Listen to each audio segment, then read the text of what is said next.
Целта на продажбата на државното земјоделско земјиште е ситните земјоделци да се здружат и да го окрупнат поседот, за да може да имаат поголем профит и компетитивност на пазарите, смета премиерот Зоран Заев. Со окрупнувањето на земјиштето тие ќе имаат пристап до поголеми средства за кредит од банките, а со парите од продажбата ќе се финансира гасификацијата на државата и локалните самоуправи. Конкурентен и профитабилен земјоделец е оној кој што се укрупнува.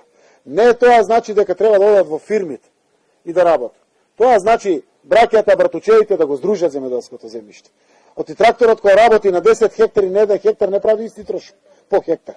Кога се сади, кога се вади, исто така не е.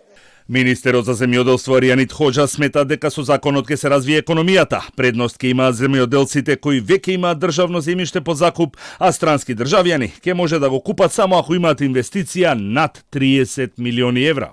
Ќе можат странци да го купуваат земјоделското земјиште, не е точно, бидејќи има одредени механизми за одбрана од тоа. Не може странец со 51% оснивачки влог во компанија да купи земјоделско земјиште. Значи тоа е ставено во законот. Точно е дека има само еден начин, а тоа се работи за стратешки инвестиции. Стратешка инвестиција по законот за стратешки инвестиции над 30 милиона евра.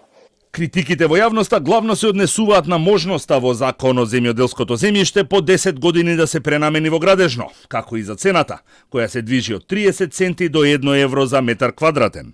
Националната федерација на фармери не се согласува со новиот закон, бидејќи сметаат дека е лоша политика да се врши продажба на земјоделско земјиште и пренамена во градежно.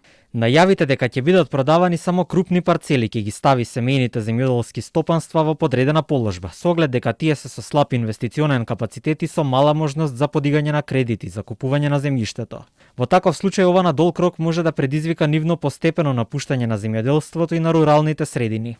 Од Федерацијата предлагаат да се формира фонд за управување со државното земјоделско земјиште, кој би бил извршен орган за спроведување на сите мерки и активности на земјишната политика и веднаш да се изработи земјишен регистар.